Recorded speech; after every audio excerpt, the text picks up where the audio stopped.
Le corps est une machine mise à notre disposition pour une durée finalement, et quoi qu'on puisse en dire, suffisante. Une quarantaine d'années peut-être. Autant dire l'immortalité, plusieurs immortalités. Ce corps est le support par où peut sortir de la beauté, lignes et couleurs, livres et films. L'état de ce corps qui écrit, qui filme des histoires est sans intérêt.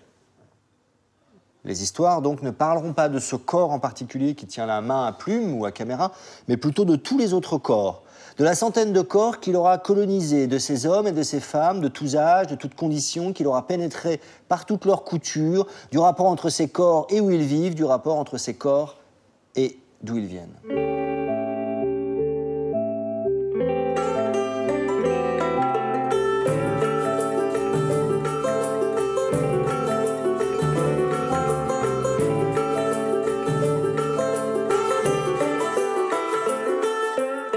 Bonjour à tous et bienvenue sous les couvertures, une émission littéraire qui, comme elle se doit, se veut 100% rébarbative, réactionnaire, incompréhensible et profondément ennuyeuse. Vous nous demanderez pourquoi on a choisi de vous proposer un énième magazine culturel sur le sujet. Eh bien, nous vous dirons pourquoi pas. Et aujourd'hui, pour ce premier numéro de Sous les couvertures, nous avons la joie d'accueillir l'auteur Alban Lefranc. Bonjour Alban Lefranc. Bonjour. Bienvenue sous les couvertures. Alban, vous avez écrit 4 romans, vous êtes traduit en Allemagne, pays dans lequel vous avez effectué une partie de vos études et qui fut capitale dans votre parcours d'auteur. Vous faites partie des plumes les plus singulières aujourd'hui en France de la littérature et non content d'écrire de très beaux livres, vous les faites vivre en vous entourant de gens talentueux, musiciens, metteurs en scène, comédiens. Et pour vous passer à la question aujourd'hui, sur le plateau avec nous, Christine Marcandier. Bonjour Christine. Bonjour. Alban Lefranc, vous écrivez des vies imaginaires. Pour expliquer en 2 mots, vous vous saisissez de personnes réelles et célèbres, Mohamed Ali, Nico, Fassbinder. Vous en faites vos personnages de fiction. Vous explorez les silences de l'histoire. Vous fictionnalisez des scènes. Pourquoi ce choix des vies imaginaires ? Alors, ce qui m'intéresse à chaque fois dans les vies de Mohamed Ali, de Nico, de Fassbinder, c'est vraiment de poser des voix.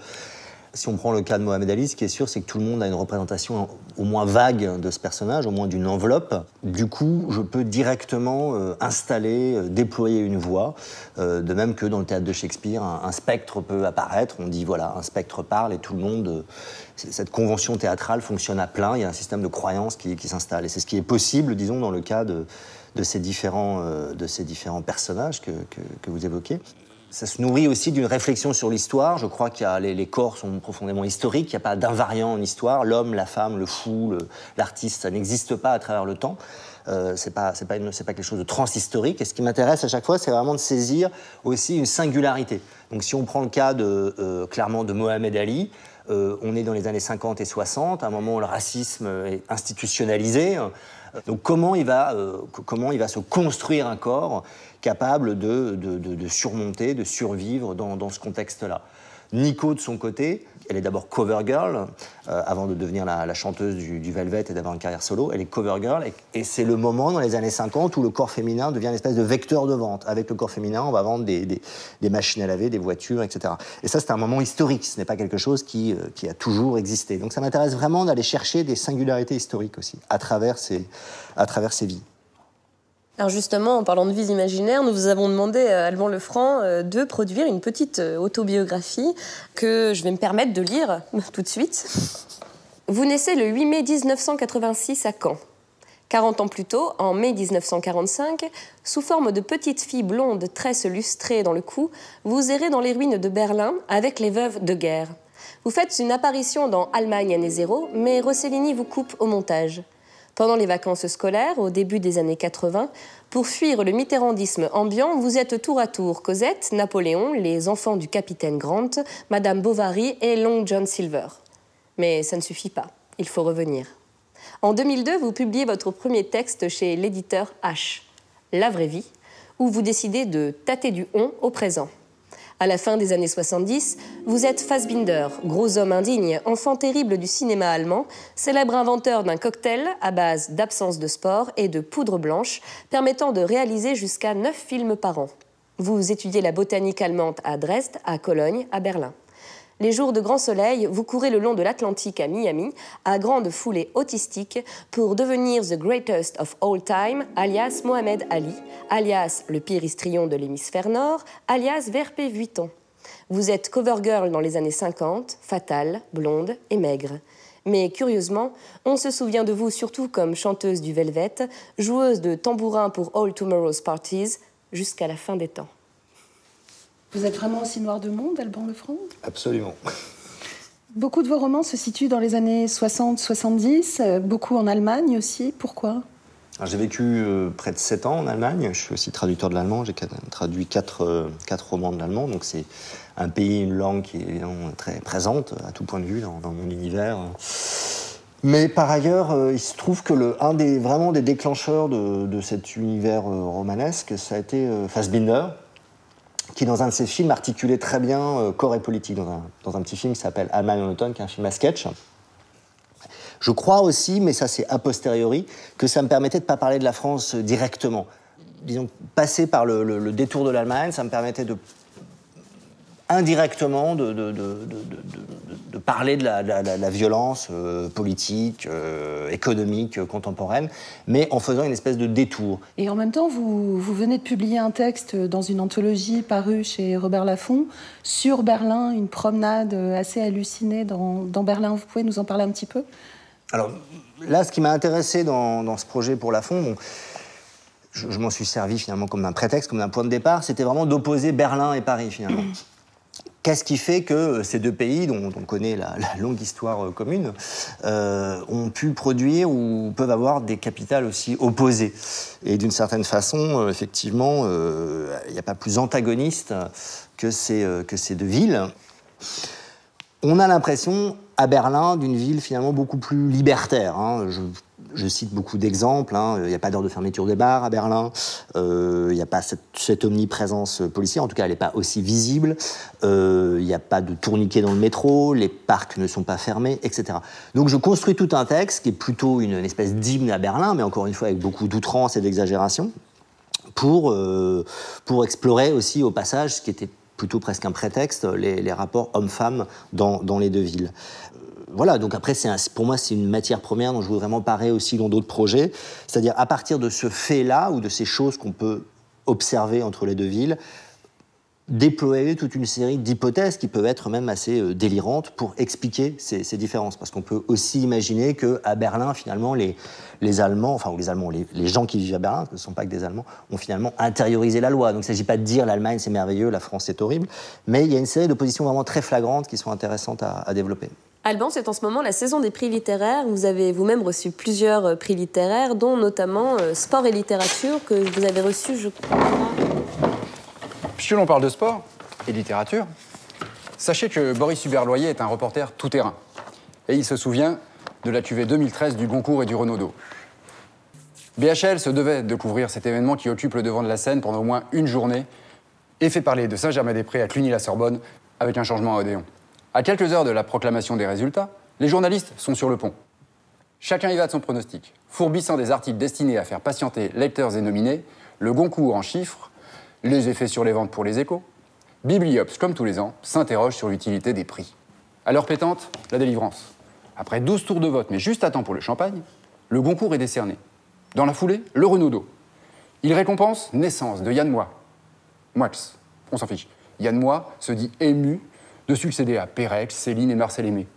Bousculés par les piques-assiettes, les peoples obligés et des inconnus à la bonne tête d'abonnés au magazine Lire, Boris Hubert entend même, Yann Moix déclarer « C'est un prix qui était fait pour moi ». C'était moi légitime. Jusqu'à l'annonce des résultats, Yann Moix devait se demander s'il était un journaliste qui écrit des romans ou un romancier qui écrit dans Le Point. Tout à ses pensées, Boris Hubert a surpris une conversation entre deux critiques littéraires dont un portait un plateau au pied droit. « Tu as lu Naissance ?» N'en parle pas, il m'est tombé des mains. Merci Bobo Loyer. Vous-même, Alban Lefranc, avez-vous déjà rêvé du Goncourt? Non. Vous n'êtes pas encore édité au format poche. Est-ce que c'est quelque chose qui vous donne envie? Oui, bien sûr. Moi, je pense comme à tous les auteurs, parce qu'on sait que les grands formats sont assez chers et peu accessibles à des bourses d'étudiants. Alors en France, le livre de ou poche... d'intermittents, d'ailleurs.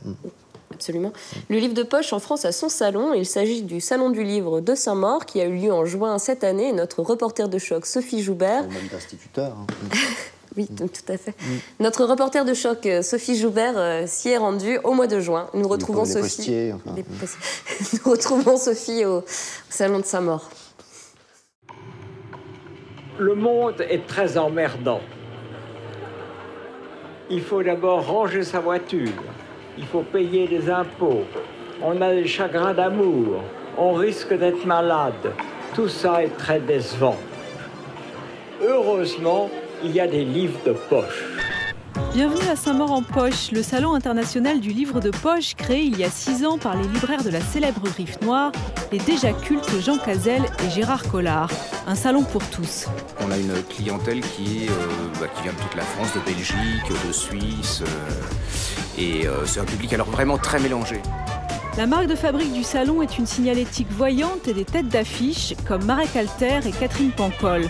Plus de 160 auteurs sont au rendez-vous, parmi eux Franck Tillier et ses amis de la Ligue de l'Imaginaire.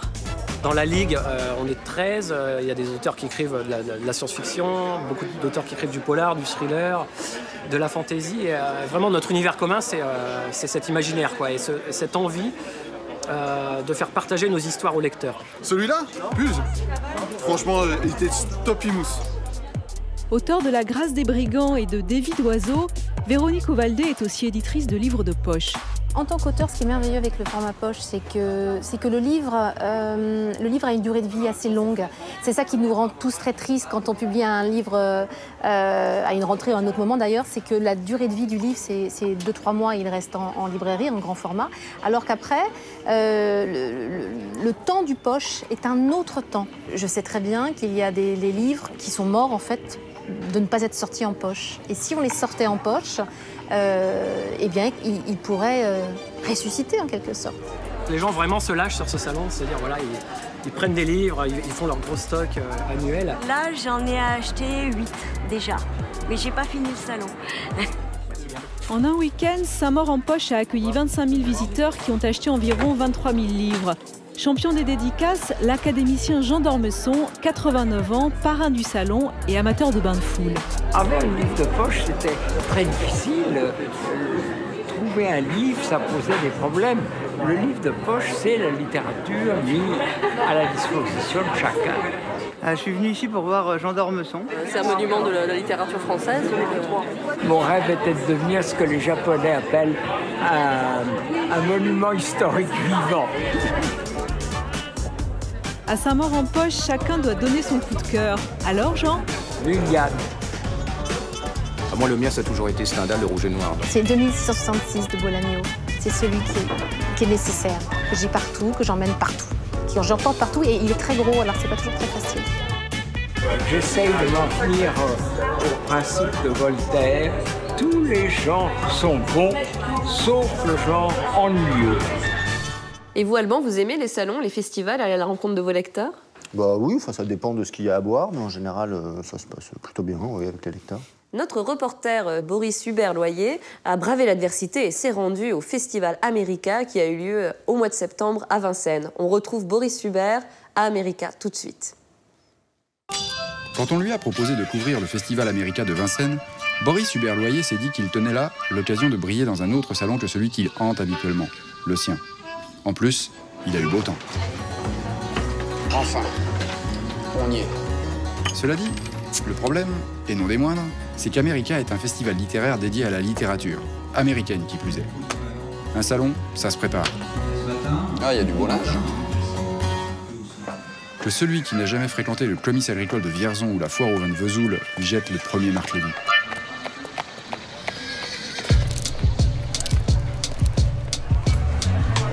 C'est Brooklyn ?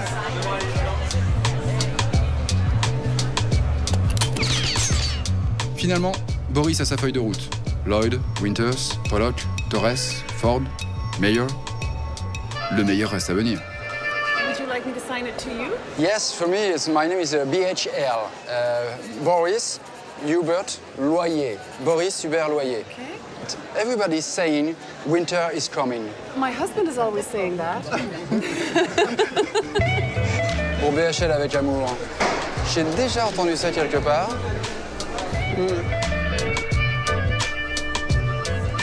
Hi. How are you? Fine. And you? I'm good. What's your name? Boris. Is there a lot of animals in the boat? Because no. Great to meet you. Je crois qu'il m'a invité à venir à Brooklyn. À force de déambuler dans les allées du festival, Boris Hubert en est convaincu. Il ne peut en rester qu'un. Boris Hubert ne sait plus très bien qui de Christophe Colomb ou Julien Clerc a dit un jour « L'Amérique, je veux la voir et je l'aurai ». Pour le moment, il a décidé d'emmener Emily Grace Lloyd faire une promenade du côté obscur. Enfin, sur le parking du festival déjà pour commencer. Quelle belle voiture. C'est à vous? Bien sûr. On ne sait pas. Attention à vous. Ah oui. Nice boots. On va faire un boot chemin ensemble. C'est très sexy cette voiture. Mon nom est Boris. Boris? Boris Hubert. Je vous avais dit que j'aurais une dédicace d'Emily Grace Lloyd. Je l'ai eu. C'était très agréable. Maintenant, vous pourriez rentrer en taxi parce que je dois rendre la voiture. En fait, elle n'est pas à moi. Merci beaucoup, ami. Merci à vous.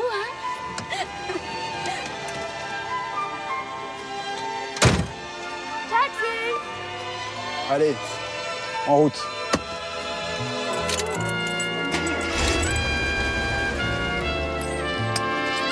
Bon, après ce petit tour en Mustang, je vais rendre ses clés à Richard Ford. Thank you for the car. Oh, God. That's weak. Thanks to you. You don't have a future in this. No, I don't. Have a good day. Bye-bye. So long. Et voilà, Richard Ford, la gentillesse de me prêter sa voiture. Et maintenant, je vais être obligé de lire son livre.